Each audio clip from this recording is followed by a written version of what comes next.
अस्सलाम वालेकुम नाज़रीन, प्रोग्राम अक्स बरक्स के साथ मैं हूँ शाइस्ता शहजाद। आज के शो में नाज़रीन बात करनी है क़ैपी में एक बहुत ही बड़ी एक चीज़ है जो डिस्कस हो रही है, लेकिन अब उसके ऊपर रिएक्शन आ गया है विफाक से, and that is about Ali Amin Gandapur. वज़ीर आला खैबर पख्तूनख्वा अली अमीन गंडापुर ने कहा है कि जितने हालिया वाक़यात हैं, तशद्दुद के वाक़यात हैं या फिर अमन व अमान के हवाले से वाक़यात हैं, उन तमाम वाक़यात के ऊपर खुद केपी अफ़गानिस्तान से बात करेगा। हम अपना एक वफ़्द तश्कील देते हैं और जो वफ़्द वो है वो जाएगा अफ़गानिस्तान और जाके उनसे बात करेगा और सारे के सारे मामलात को सेटल डाउन करेगा। और इस हवाले से खैबर पख्तूनख्वा सूबा वज़ीर आला केपी की क़यादत में सामने आएगा और इन सारी चीज़ों के ऊपर निगोशिएट करेगा अफ़गानिस्तान के साथ। लेकिन अब ये सिचुएशन इतनी आसान नहीं है, गो कि उन्होंने एक बड़ा इमोशनल स्टेटमेंट ज़रूर दिया है एंड हो सकता है कि वो स्टेटमेंट सिर्फ और सिर्फ केपी की आवाम या फिर पाकिस्तान तहरीक इंसाफ के कारकुनों के लिए हो कि वो उनको मोटिवेट कर सके किसी तरीके से। जैसा कि अभी एक हालिया जलसा भी हुआ है पीटीआई का और उसके बाद क़यादत जो है उनकी पकड़ धकड़ का अमल आया और उसके बाद सारी की सारी चीज़ें जो कि आपके इल्म में ही हैं। तो उन्होंने कहा है कि हमें उनसे बात करने दें, हमें परवाह नहीं है, क्योंकि मुझे इस चीज़ की भी परवाह नहीं है कि मेरा खून बहता है। मेरे लिए ये ज़्यादा इंपॉर्टेंट है कि मेरे जो लोग हैं उनका खून नहीं बहे। मैं ये बर्दाश्त नहीं करता। अब आपकी अपनी पॉलिसी, आप अपनी इस पॉलिसी को अपने पास रखें। ये ऐसी पॉलिसी है जिसकी वजह से लोग मर रहे हैं। ये अली अमीन गंडापुर का स्टेटमेंट है। लेकिन इसके ऊपर काउंटर नैरेटिव के तौर पर वज़ीर दिफा ख्वाजा आसिफ ने यह स्टेटमेंट दिया है कि अब अगर ये स्टेटमेंट केपी से आता है तो ये विफाक पर हमला है। विफाक इस तरह की चीज़ों को बर्दाश्त नहीं कर सकता। पार्लियामेंट मौजूद है, सारी जमातें मौजूद हैं, विफाक के नुमाइंदे मौजूद हैं, तो उनसे बात करें और वो जाकर बात कर सकते हैं एक स्टेट के तौर पर दूसरी स्टेट से, अफगानिस्तान से। तो आज के शो में हम इसी पर बात करेंगे और नैरेटिव जानेंगे मुख्तलिफ सियासी जमातों का। अभी हमने दावत दी है प्रोग्राम में मुस्लिम लीग नून की सीनियर रहनुमा उज़मा कारदार साहिबा, उनसे बात करते हैं कि उनका क्या कहना है इस हवाले से। अस्सलाम वालेकुम उज़मा साहिबा।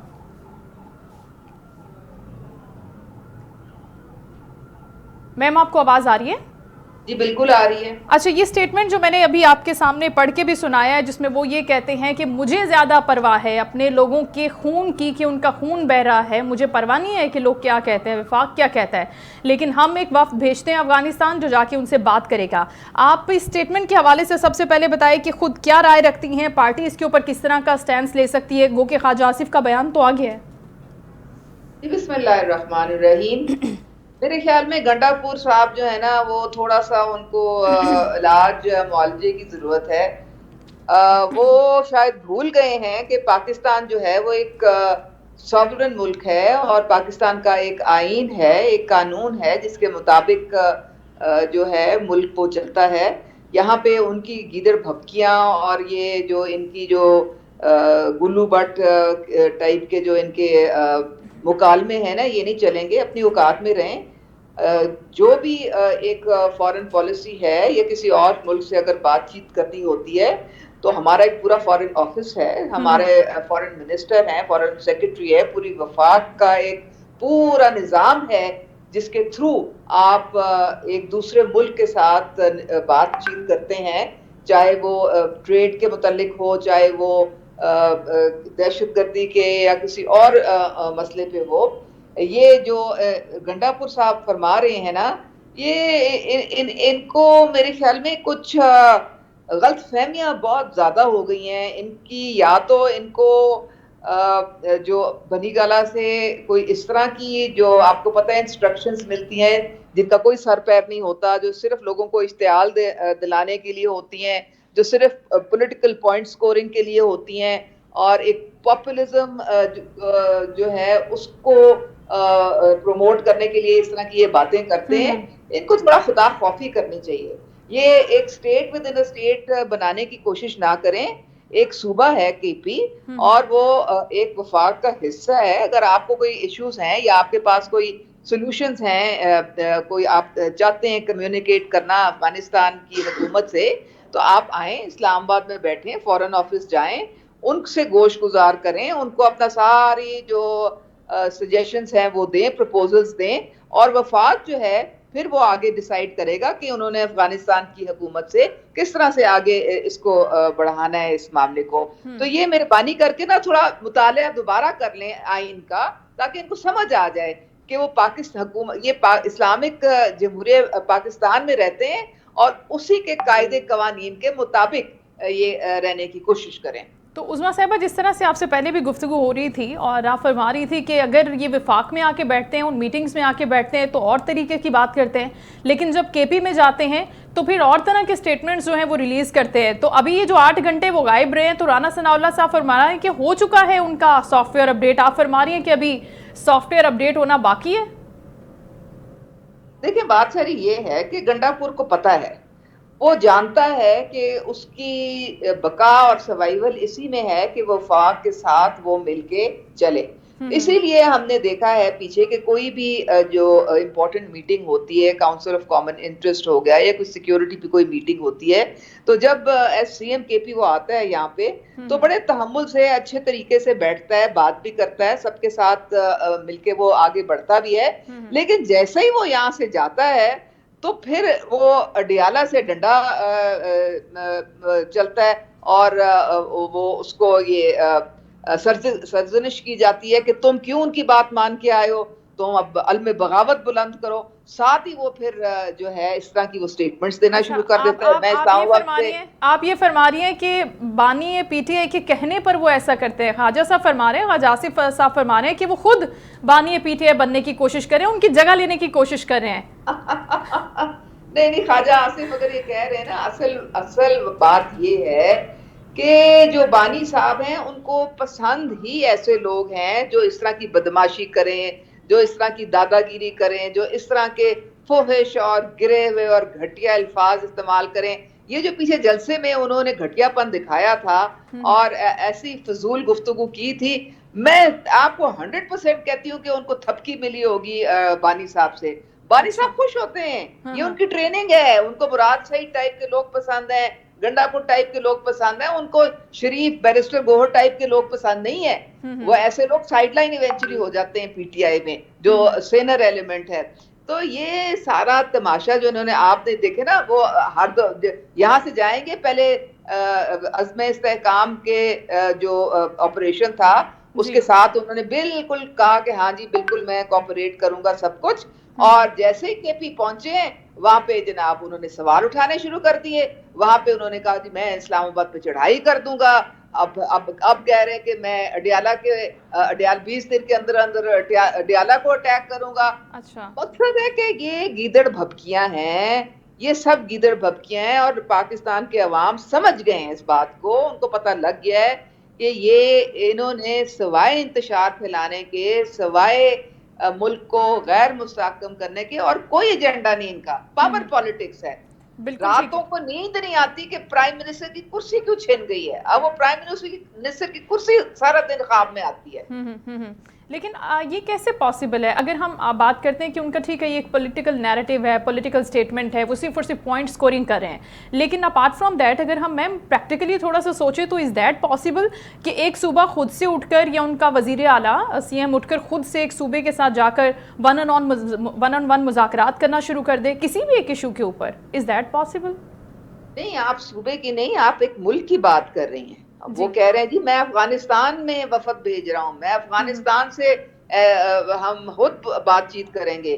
भाई आपको किसने कह दिया कि आपको ये राइट है कि आप करें? आईन आपका कहता है कि अगर एक मुल्क ने दूसरे मुल्क से बात करनी है तो वो फॉरेन ऑफिस के थ्रू करनी है जी। सिर्फ फॉरेन ऑफिस, फॉरेन मिनिस्टर और आपकी जो काबीना है और वफाक है वो आइन के मुताबिक इस इशू को डील करेंगे। तो ये इनकी जो है ना, पता नहीं किस खाम ख्याली में ये लोग बैठे होते हैं। ये सवाए इसके कि इन्होंने ये एक सियासी इन्होंने जिसे कहते हैं ना एक बयानिया इन्होंने बनाना होता है, लोगों को ट्रक की बत्ती के पीछे लगाना होता है, बस इसीलिए कोई ना कोई शोशा छोड़ते रहते हैं। हर वक्त आप देखें कोई ना कोई शोशा छोड़ के बैठे होंगे। और वो तो ये भी फरमा रहे हैं कि उनकी मुलाकात हुई है बानिया पीटीआई से और वो बड़ी मुस्बत मुलाकात रही है और आने वाले दिनों में बड़ी कोई पॉजिटिव न्यूज़ भी बानिया पीटीआई के हवाले से आ सकती हैं मंजर आम पर। अब वो क्या हो सकती हैं मैम? जलसा तो हो गया, हमने देख लिया कि वो किस तरह का था, कितना बड़ा पार्ट शो था, लेकिन अब क्या खबर हो सकती है आपके ख्याल से? ये तो आप पता नहीं कहाँ से अपनी खबरें, आपका सोर्स कैसा है कि जी बड़ा अच्छा जलसा था। मेरे तो ख्याल में कुछ भी नहीं था। ये तो कहते हैं कि 23 करोड़ अवाम हमारे पीछे खड़ा है। तो वहां तो आपको मेरे ख्याल में 5,000 भी लोग नजर नहीं आए। तो पता नहीं कौन सा ये आसमानी जलसा है जिसकी आप इतनी तारीफें कर रही हैं। मैं तारीफ नहीं कर रही, मैं तो आपसे जानना चाह रही हूँ, ये वो चीजें हाँ। जो हमने सुनी है मुख्तलिफ रहनुमाओं से। अच्छा, मेरे तो अगर आप मेरी ओपिनियन लें, जी। मेरे ख्याल में खुशखबरी एक ही हो सकती है कि आप जो हैं एक सेंसिबल तरीके से आप एक रिस्पॉन्सिबल ऑपोजिशन का किरदार अदा करें। आपके लोग बैठे हुए हैं नेशनल असेंबली में, आपके लोग बैठे हुए हैं पंजाब असेंबली में, केपी असेंबली आप लोगों की है, हर जगह आप लोगों के नुमाइंदे हैं। एक स्ट्रॉन्ग मजबूत ऑपोजिशन का रोल प्ले करें और पब्लिक इंटरेस्ट में पब्लिक के इश्यूज रिजॉल्व करने के लिए, इकोनॉमी को ठीक करने के लिए हुकूमत के साथ मिल के बैठ के आप पाकिस्तान की तरक्की में अपना हिस्सा डालें।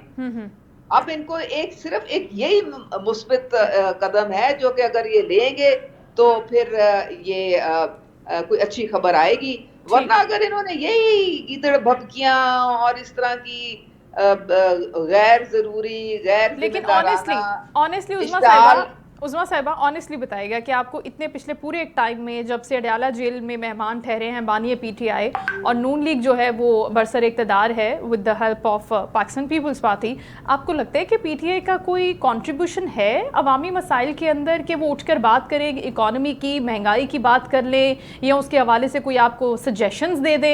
ये आपने कहीं पर देखा है प्रैक्टिकली कि वो बैठे हो इन मसलों के लिए? मैं आपको कहती हूँ 0/0 इनको कोई इंटरेस्ट नहीं है किसी पब्लिक इशू से, इनको सिर्फ अपनी कुर्सी चाहिए। आप सोचें कि अभी पीछे पंजाब असेंबली में इन्होंने एक इजलास रिक्विजिशन किया। रिक्विजिशन का मतलब है जो ऑपोजिशन कहती है कि भाई आप ये इजलास बुलाएं, हमने पब्लिक के इश्यूज पे कोई बात करनी है। स्पीकर साहब ने इनके कहने पे वो इजलास बुला लिया। आप सोचें कि 60 इनके लोग आए, बाहर से ही अटेंडेंस रजिस्टर पे उन्होंने अपना टिक लगाया और घर चले गए। यानी कि टीए लेने के लिए ये आगे आगे थे और अंदर इन्होंने गवारा नहीं किया कि फ्लोर ऑफ द हाउस पे आके कोई पब्लिक इंटरेस्ट की बात कर लें।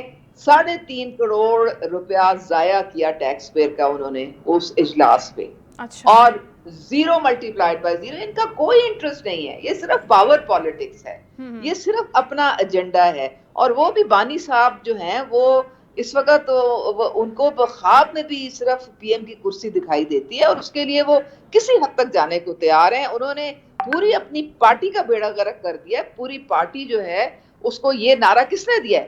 खान है तो पाकिस्तान है, अस्तगफिरुल्लाह। यानी कि पाकिस्तान रहेगा तो हम रहेंगे ना, एक शख्स से तो पाकिस्तान नहीं रहेगा। ये तो मतलब अगर हमारी आइडेंटिटी क्या है, हमारी रेड लाइन क्या है? पाकिस्तान है। बिल्कुल पाकिस्तान है तो हम हैं। उधर तो उल्टी गंगा बह रही है। मतलब फिर लब्बे लुबाब यही बनता है कि ठीक है वो सिर्फ और सिर्फ अपने केसेस के लिए या फिर बानी पीटीआई की रिहाई के लिए वो 9 मई के जितने वाकयात हैं उसमें किसी ना किसी तरीके की निगोशिएशन कोई फ्लेक्सिबिलिटी बस सिर्फ एनआरओ के लिए एनआरओ चाहिए, उसके लिए किसी के पांव पड़ने को तैयार है। सियासी लोगों से बात नहीं करनी उन्होंने, वो एस्टेब्लिशमेंट के पांव पड़े हुए, वो अमेरिका के पांव पड़े हुए, हर सेनेटर के पांव पड़े हुए, हर कांग्रेसमैन के पांव पड़े हुए, वो बस वो उनका यही तमाशा चल रहा है। लेकिन पीएमएलएन मुज़ाकरात की दावत अपने तरफ से दे सकती है। एक होता है ना कि आप वॉलंटरीली कहते हैं कि आइए आप बैठें, आप अपनी इन चीज़ों पर माफ़ी मांगे जो आपने की हैं और उसके बाद फिर हम आगे बढ़ते हैं। चलें जी, लार्जर इंटरेस्ट ऑफ पाकिस्तान, हम इन सारी की सारी चीज़ों पर बैठते हैं और बात करते हैं। देखिए, माफ़ी ज़रूर मांगे, लेकिन अगर माफ़ी मांगने के बाद आप ये इनको सजा नहीं मिलेगी और तो फिर कल को फिर 9 मई हो जाएगा, फिर तो रोज 9 मई होगा, 9 मई दोबारा हो जाएगा। आप कैसे रोकेंगे? वो कहेंगे लो हमें कोई कौन कुछ कह सकता है, हम बहुत ताकतवर हैं, हम रियासत पे पैदर पे हमले करें, हम कौमी सलामती के इदारों पे पैदर पे हमले करें, हमें कुछ कोई नहीं हाथ लगा सकता। तो मेरे ख्याल में माफी जो है ना वो अब उसका टाइम गुजर गया है। ये माफी तो दूर की बात है, ये तो कहते हैं फॉल्स फ्लैग ऑपरेशन था।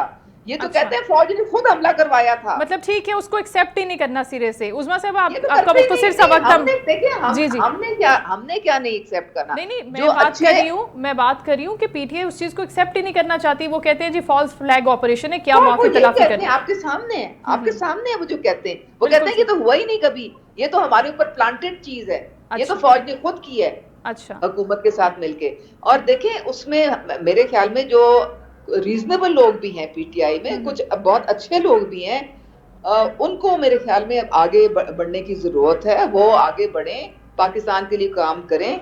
लेकिन जो इन्होंने जो तमाशा लगाया है, जो इन्होंने ये 9 मई की जो सिस्टमैटिक तरीके से इन्होंने अटैक किया, यानी कि हिंदुस्तान में हमारा तमस्खर उड़ाया गया। उन्होंने कहा कि जो हम 75 साल में नहीं कर सके वो इमरान खान ने करके दिखा दिया, अवाम को फौज के खिलाफ लाके खड़ा कर दिया। बिल्कुल। हमारे और दुश्मनों की तो ईद हो गई। तो आप मुझे ये बताएं कि पाकिस्तान की फिर क्या पोजीशन रहेगी, मतलब किस तरह से पाकिस्तान ने सर्वाइव करना है। आप अपने ईस्टर्न और वेस्टर्न बॉर्डर्स देखें, आप 5th जनरेशन वॉरफेयर का सामना आप कर रहे हैं। इन हालात में तो आप वो बयानिया पेश कर रहे हैं जो दुश्मन का बयानिया है आपका। बिल्कुल ठीक है। और ऐसे में फिर आपको किसी और दुश्मन की वैसे ज़रूरत रहती भी नहीं है। बिल्कुल नहीं रहती, बिल्कुल नहीं आप रहती। अगर आप बैरूनी कुव्वतों के साथ मिलकर पाकिस्तान को अंदर से डीस्टेबलाइज करने की कोशिश करें। उज़मा साहब हम थोड़ा सा मुख्तसर सा वक्त आपका और चाहेंगे। जो बिलावल भुट्टो साहब ने बात की है चार्टर ऑफ पार्लियामेंट के हवाले से, उसके ऊपर क्या राय है कि इसी तरीके से ये पॉलिटिकल जो राइवलरी है इसका ये साइकिल चलता रहना चाहिए, चीज़ें इसी तरीके से आगे बढ़नी चाहिए और इसको ब्रेक होना चाहिए, क्या कहती हैं आप इस पर? देखिए सियासत में ये राइवलरी तो चलती है ना। जब आप एक इलेक्शन कैंपेन में जाते हैं और आप इलेक्शन से पहले हर कोई एक दूसरे को की बैशिंग कर रहा होता है, क्योंकि सब चाहते हैं कि लोग उनको मैंडेट दें, उनको वोट दें। लेकिन जब एक दफा इलेक्शंस हो जाती हैं तो फिर आपको अपनी जात और अपनी सियासत को पसे पुश रख के पाकिस्तान को आपने आगे रखना है, पाकिस्तान के अवाम का इंटरेस्ट आपने आगे रखना है। फिर आपने इकट्ठे मिलके आगे चलना है ताकि मईशत को संभाला मिले, सियासी इस्तेकाम आए, पब्लिक के इश्यूज पे सारी तवज्जो और फोकस और हमारी एनर्जी लगे।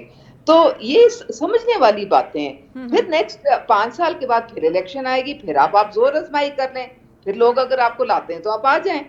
बिल्कुल ठीक है। बहुत शुक्रिया, थैंक यू सो मच। उज़मा कारदार साहिबा आपने अपना कीमती वक्त दिया और बात करी थी वो हमसे स्टेटमेंट के ऊपर। अली अमीन गंडापुर ने जो स्टेटमेंट दिया है खैबर पख्तूनख्वा से अपने डेलीगेट भेजने के हवाले से कि वो कोई डेलीगेशन भेजेंगे अफ़गानिस्तान और वो जाके मुज़ाकरात करेगा पूरी की पूरी अमन व अमान की सूरत हाल के ऊपर। और ये जो डायनेमिक्स हैं जो चेंज होती हैं पॉलिटिक्स की हमेशा से, उनके ऊपर जो इस तरह की रिएक्शंस हैं जो दूसरे मुल्कों से हमें देखने को मिलते हैं वो बड़े सेंसिटिव होते हैं।